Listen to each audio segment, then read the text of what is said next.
Parlamento. Começo por apresentar à minha direita Joaquim Couto, Presidente da Câmara de Santo Tirso, PS. À minha esquerda, Eduardo Teixeira, vereadores na Câmara de Viana do Castelo, PSD. Agradeço aos dois a presença no último jornal.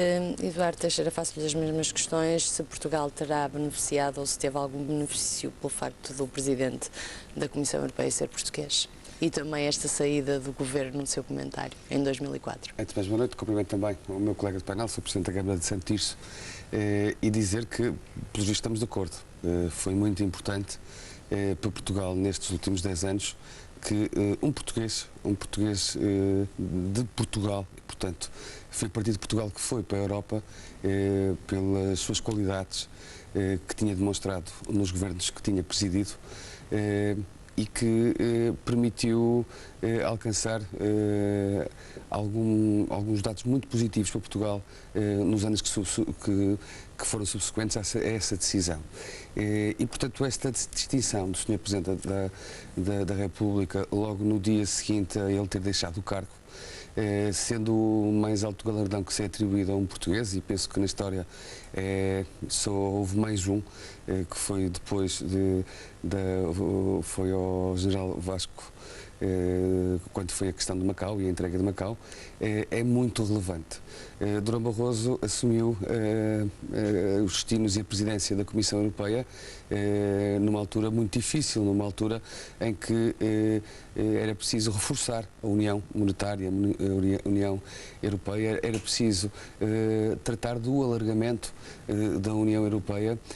Bem sei que se tivesse continuado em Portugal, poderia não ter havido, como disse aqui há pouco, alguma instabilidade, nomeadamente no Presidente da Assembleia, do Presidente da República, ter convocado eleições a seguir, porque todos se lembram que para Portugal entrar no euro, e foi com Durão Barroso em 2002, nós tínhamos que ter cumprido um critério de Maastricht, que era Portugal não poderia ter mais que 60% da dívida face ao PIB.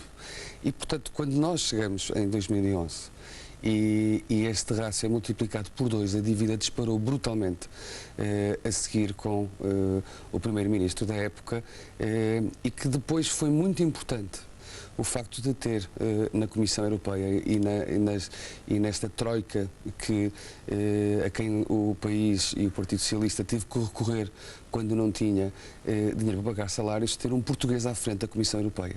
E teve um sentido de elevação num duplo papel muito importante. Ele ajudou Portugal, mas nunca deixou que a instituição que presidia a Comissão Europeia fosse minimamente afetada, e, portanto, também prestou serviços relevantes, porque eu costumo dizer que quem não tem jeito, ou quem não presta, entre aspas, ou quem não consegue se afirmar, nunca passa do primeiro mandato. Durão Barroso reforçou e foi ao limite dos mandatos e teve uma década. E eu acho que isto nos orgulha a todos, e, portanto, o Sr. Presidente da República fez a leitura de todos os partidos, como não poderia deixar de fazer, todos os portugueses, digo eu, antes de falar dos partidos, e, portanto, nestes 10 anos, soube levar com coragem, com determinação, com exemplo e com humildade os destinos da Comissão Europeia, e muito nos honra a nós portugueses que um homem como Durão Barroso tenha prestado estes relevantes serviços à Europa em momentos muito difíceis, porque foi neste mandato, neste último mandato, que as grandes convulsões económicas, não só em Portugal, mas noutros países, se verificaram, tenha estado à altura e tenha com certeza existido o que se esperava de um Presidente da Comissão Europeia, num processo que está sempre em integração constante e em construção europeia, e muito me orgulha a mim, tenho a certeza a muitos portugueses, e a quase todos os portugueses, para não dizer todos,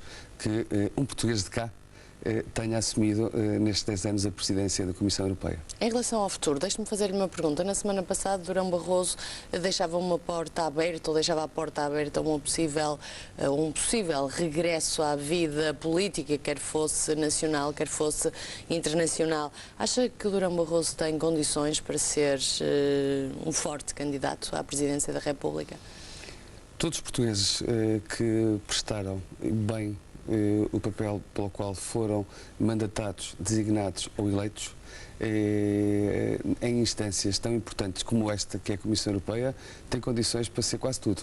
Depois de ter desempenhado com afinco, com humildade, com coragem, em momentos muito difíceis que a Europa passou nos últimos tempos e conseguiu superar grande parte dos problemas, olha, desde logo, de braço dado com Portugal, fez com que os portugueses, todos os portugueses, conseguissem ultrapassar estas avaliações que foram feitas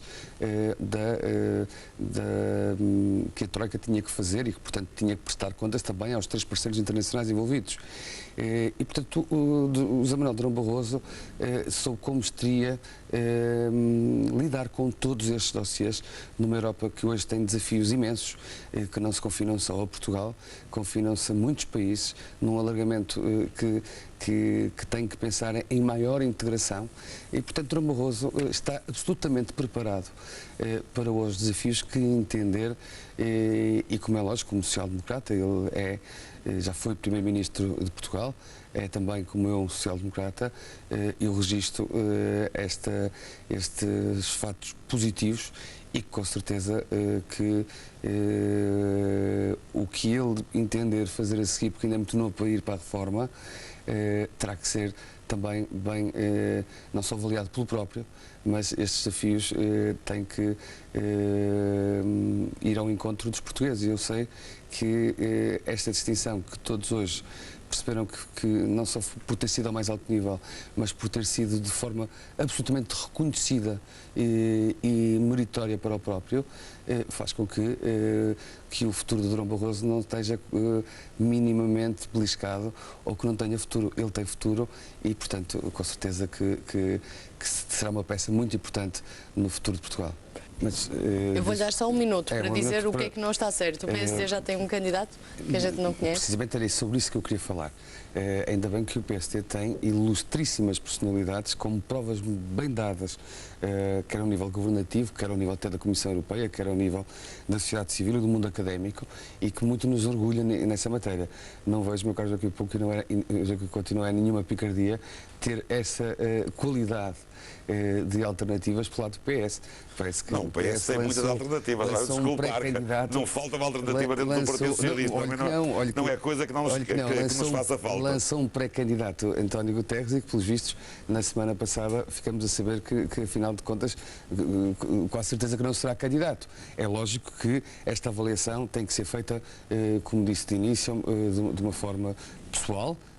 Não são eleições que são lançadas pelos partidos, não são eleições que são impostas pelos partidos, deriva em primeira instância das vontades pessoais e ainda bem que se fala que o PSD tem muitas e boas alternativas para ganhar estas eleições presidenciais e, portanto, a vontade dos próprios é determinante. Eu queria só aqui reafirmar, porque me parece que é justo que no momento mais difícil que Portugal viveu em 2011 e depois em matéria de consolidação, a fase mais aguda da crise foi em 2012, nas primeiras avaliações.